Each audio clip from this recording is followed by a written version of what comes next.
Kita dapat ilmu baru nih ya. Ada sedekah mentok, ada orang sudah mentok baru sedekah gitu ya. Ya, jadi saya berikan rumusan Qur'annya. Sebetulnya itu standar.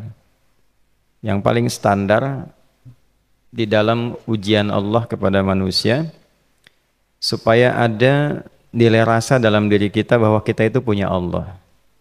Itu poin tertingginya. Nah, biasanya pada titik-titik tertentu oleh Allah itu dihilangkan semua potensi-potensi dari makhluk sehingga kita bisa merasakan kenikmatan langsung untuk berinteraksi dan mendapatkan anugerah dari Allah. Itu titik tertingginya. Sambil contoh begini. Nabi Zakaria itu yang paling viral di Al-Quran, salah satunya divonis oleh manusia tidak akan mungkin punya keturunan. Secara klinis mustahil karena istrinya divonis monofus dan mandul. Secara medis semua sedang angkat tangan. Tapi apa yang dilakukan? Nanti ini akan melahirkan rumus di Quran surah kelima Al-Maidah ayat 35. Nanti jadi rumus standar dari apa yang dialami oleh beliau ini. Di titik itu beliau menangkap isyarat bahwa ketika manusia sudah mengatakan tidak mungkin, itu tanda awal dari Allah supaya kita langsung memohon kepadanya karena Allah ingin memberi tanpa perantara siapapun. Maka dilakukanlah kemudian sholat. Sholat itu dalam bahasa Arab, terjemahan kitanya artinya sesuatu yang tersambung, terkoneksi. Karena itu saat kita sedang sholat, kita sedang menyambungkan diri kepada Allah. Anta'budallaha ka'annaka tarah. Kata Mas Ihsan tadi. Kita menyembah Allah dan kita merasa diawasi, dinilai oleh Allah. Maka dalam sholat itu beliau meminta. Ya, permintaannya viral. Qala rabbi habli min ladunka dzurriyyatan thayyibah innaka sami'ud du'a. Bahasa bebasnya begini, ya Allah, semua memvonis aku tidak akan mungkin punya keturunan. Sekarang aku memohon kepadamu saja yang tidak punya batas dalam pemberian.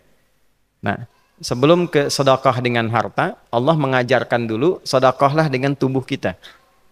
Karena tidak semua orang boleh jadi memiliki harta, tapi semua orang punya potensi untuk menggerakkan tenaganya untuk meminta.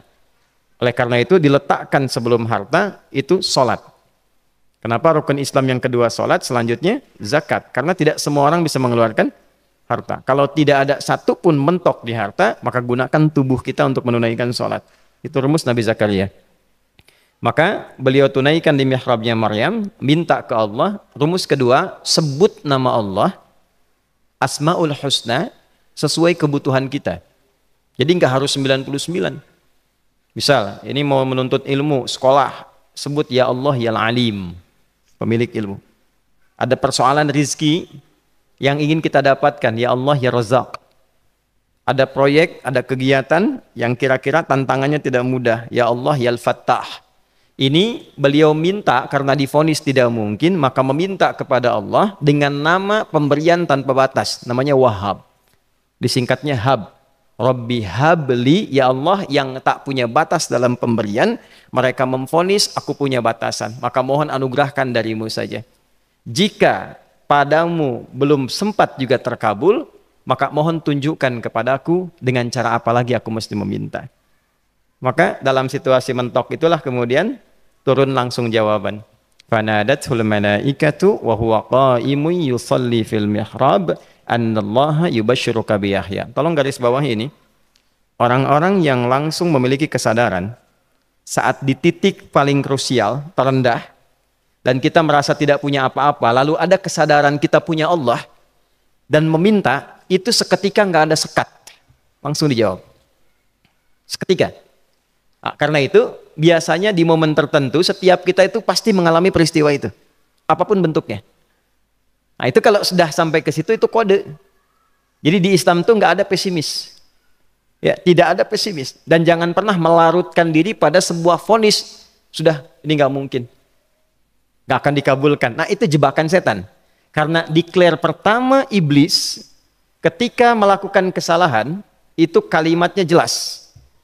Ana khairum minhu khalaqtani min narin wa khalaqtahu ya min tin. Saya lebih hebat, lebih bagus. Allah nggak mungkin nggak mungkin ada ampunan lagi. Jadi diteruskan kesimpulan ini karena nggak mungkin katanya diampuni, ya sudah bermaksiat saja. Karena nggak mungkin dikabul, ya sudah pesimis saja. Padahal di titik itu Allah sedang membuka. Temukan kata itu, temukan hubungan itu, minta itu tanpa sekat. Maka seketika malaikat turun menyampaikan, doamu dijawab.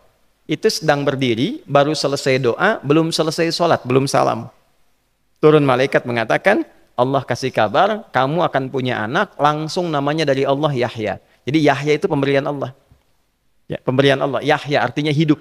Yang mustahil menurut manusia. Lahir seorang bayi dari rahim perempuan yang divonis menopause dan mandul, kata Allah, jadi dan hidup. Nah, rumus itu nanti terus dialami oleh para nabi, puncaknya di era Nabi Muhammad SAW, nanti melahirkan panduan di Quran surah 5 ayat 35. Ya ayyuhalladzina amanu ittaqullaha wabtaghu ilaihil wasilah. Perhatikan kalimatnya dengan detail ya. Hei semua orang yang masih merasa punya iman. Tuh iman kita disentuh. Jadi kalau mengalami persoalan di titik nadir, terendah, itu yang disoal oleh Allah imannya dulu. Kamu masih punya iman nggak? Orang beriman nggak mungkin pesimis. Orang beriman gak akan putus asa. Orang beriman gak akan bunuh diri. Imannya ditanya dulu. Katanya kau beriman, iman kamu di mana? Kalau masih punya iman, kata Allah, ini ujian dari saya supaya kamu nyebut saya. Katanya ingin mendekat, kata Allah kan? Ittaqullah. Nah ini rumusnya.